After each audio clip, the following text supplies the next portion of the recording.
Roger Ver joins us on the phone from Bangkok, where he's at, of course, a Bitcoin conference. Roger, great to have you back. Hello, everyone. Thank you for having me again. So explain to us what exactly will happen with this update, and why do you think the coin traded lower into the update? I think it's good to call it an update rather than a fork, because there was no fork. It was just simply an update to make room for even more people around the world to be able to use Bitcoin Cash as money and in commerce for the world. That's what actually gives it its underlying value, is that you can use it in commerce to pay for things, whereas a lot of these other tokens out there have just kind of turned into speculative assets that don't actually have any utility. Whereas Bitcoin Cash is targeting being used as money for the entire world. And just last night we were at the Bitcoin Center Thailand, where you can literally pay in Bitcoin Cash for your meal and beer and coffee and all that sort of thing. And it's really, really popular here in Thailand. And then tomorrow I fly to Hong Kong for the B-Commerce Conference put on by the Canadian billionaire Calvin Ayre, who's all in on Bitcoin Cash as well, because he realizes that it has usefulness as money for the world, and that's what we're busy building. So the entire point of the upgrade was to make room for the entire world to be able to use Bitcoin Cash as money. And right now, Bitcoin Cash has somewhere around the ballpark of 30 times the transactional throughput capacity of Bitcoin Core at this point. So if you're a business looking to build infrastructure upon a cryptocurrency, Bitcoin Cash looks like the best choice, because it has room for you and all your friends to come on board the Bitcoin Cash bandwagon. When you compare the transaction speeds, Bitcoin Cash is clearly built for transactions, but at this point the liquidity is in the other cryptocurrencies like Bitcoin as well as Ethereum, and a lot of platforms are being built out in emerging markets, for instance, based on Bitcoin, because they want to go to where the cryptocurrency that has liquidity. At what point, Roger, do you say, you know what, in order for Bitcoin Cash to really catch on, it's got to have a critical mass in terms of liquidity and market cap? Well, remember that the Bitcoin Cash market cap and price today is more than what Bitcoin Core's was just one single year ago.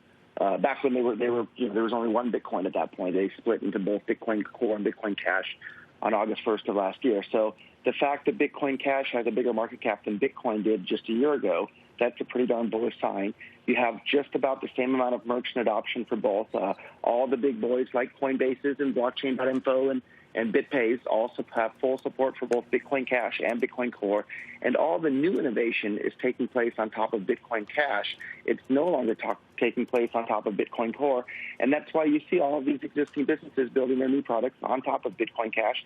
Just like myself as the CEO of Bitcoin.com, we're building all of our new infrastructure, and all of our focus is on building on top of Bitcoin Cash because it actually works, whereas Bitcoin Core at this point, sadly, it breaks my heart to say this, but it's slow, expensive, and unreliable.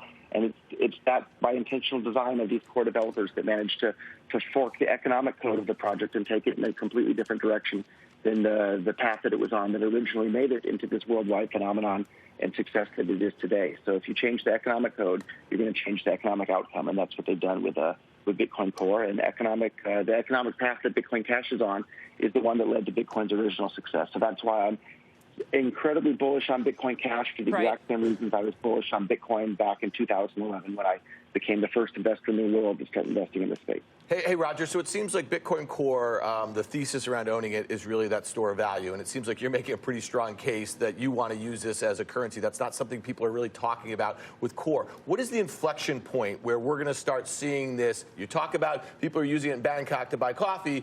When are we going to see it here in the United States? Because that's really something that could cause U.S. investors on their Coinbase accounts to start really thinking about it the way you're thinking about it. It's already happening. So Coinbase is already accepting Bitcoin Cash for payments in their merchant processing platform. You can already buy Bitcoin Cash in your Coinbase account. You can spend Bitcoin Cash with any merchant that's accepting BitPay as their payment processor. It's already happening all over the world. And when you look at all these people that are busy trading digital assets, or let's take traditional stocks, the reason people trade traditional stocks is because these are companies producing a product and hopefully they'll have dividends someday, and they're actually engaged in economic activity. When people say that Bitcoin Core should only be used as a store of value, well, what is it that you're storing if there's not anything that it can actually do? Whereas with Bitcoin Cash, people will be interested in using it as a store of value because you can spend it anywhere as cash, just like people use the U.S. dollar as a store of value because you can spend it anywhere as cash. And if you take away the spendability of Bitcoin Core, you destroy its usefulness as a store of value as well.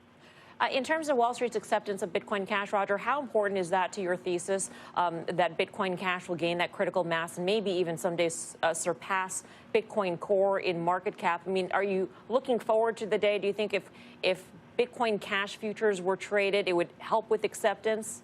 Things like the steps like that? Of course, that's very important. Are you lobbying? I mean, is there a way to lobby for that? Are you doing that yourself? I'm sure there's lots of people out there lobbying it, and we just saw the Winklevoss exchange, Voss's exchange, launch full support for Bitcoin Cash on their exchange as well. So it's happening fast and furious around the world.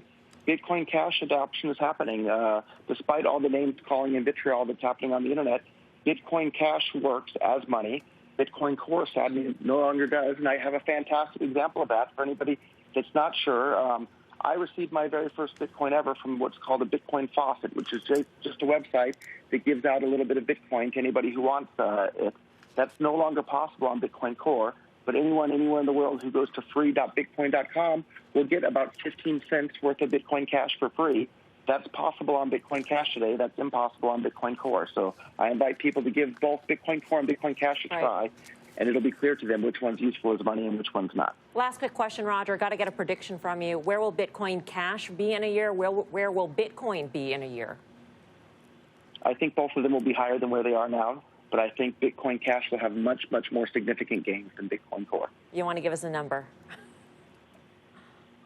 I think Bitcoin Cash will double by the end of the year. I think Bitcoin Core maybe will be up another 10, 20, 30%.